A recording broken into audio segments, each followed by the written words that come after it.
On va parler de régime, mais avant cela, on va vous parler de l'intestin avec tous ces bactéries qui le peuplent, des millions de bactéries. Mais ce pas des bactéries méchantes, elles sont très gentilles, elles nous aiment et elles nous protègent contre pas mal de maladies. Cet ensemble-là, intestin avec toutes ces petites bactéries, ça porte un nom. C'est le microbiote. Microbiote. Le régime microbiote, c'est d'ailleurs le titre de l'ouvrage dont on va vous parler maintenant. Le microbiote, c'est un écosystème naturel. C'est des millions et des millions de bactéries qui peuplent nos intestins, comme vous le disiez, qualifiés de deuxième cerveau, parce qu'on s'est aperçu, selon les dernières études, qu'il y avait énormément d'effets collatéraux de la qualité de notre intestin sur nos maladies. Et notamment, les chercheurs ont prouvé que le déclenchement de certaines maladies de l'intestin, mais pas que, il y a aussi la dépression, la maladie de Parkinson, les allergies, tout notre microbiote est responsable en fait de la qualité de nos intestins et de notre système immunitaire. Pourquoi le système immunitaire? Parce que figurez-vous qu'il y a des bonnes et des mauvaises bactéries. Et à l'intérieur de notre intestin, il faut stimuler les bonnes bactéries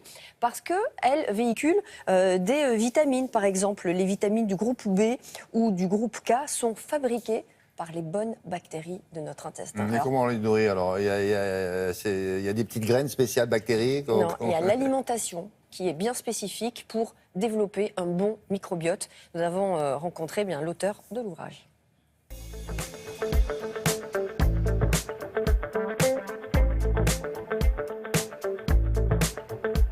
Les prébiotiques se retrouvent dans les aliments qui contiennent des amidons résistants, par exemple les céréales, les fèves, les pois cassés, les lentilles, il y a les pois chiches, les haricots.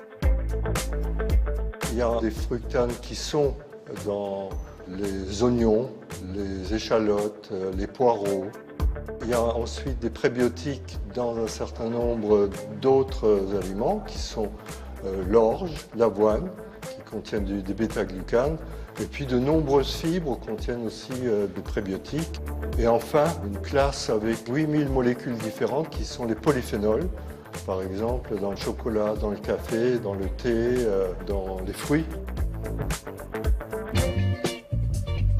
Le côlon, c'est un biofermenteur, c'est-à-dire que les bactéries ont des enzymes qui vont permettre de fermenter toutes ces substances qui n'ont pas été assimilées dans l'intestin grêle. Et c'est ça qui va permettre aux bactéries de se multiplier. Ils cherchent du carbone, ils cherchent de l'azote, ils cherchent du soufre, et tout ça, ils vont le trouver. Et en contrepartie, ils vont relarguer des substances pour nous qui ont des effets santé extraordinaires.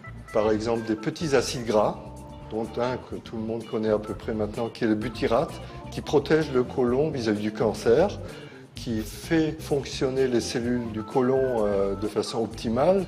Il y a une multitude de substances qui nous profitent à nous. Bon, alors ce qui serait bien, on le dit à chaque fois, mais on va le redire, c'est que des éditeurs qui publient ce genre de livres et publient aussi des fiches. Oui. Vous mettez ça dans votre cuisine, parce que vous n'allez pas vous souvenir de cette chronique en détail.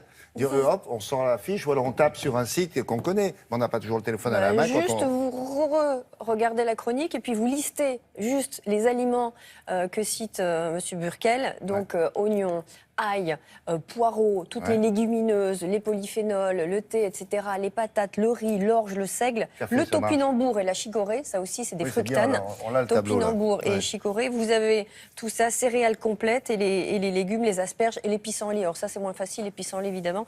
On préfère les asperges et les artichauts aussi, tout ce qui est fibres et qui crée donc les bonnes bactéries du microbiote pour nous protéger de certaines maladies et développer notre bon système immunitaire. Ce qui se joue, c'est la prévention du cancer colorectal, surtout, et de l'inflammation chronique de l'intestin. Il y a beaucoup de gens qui souffrent d'inflammation chronique de l'intestin.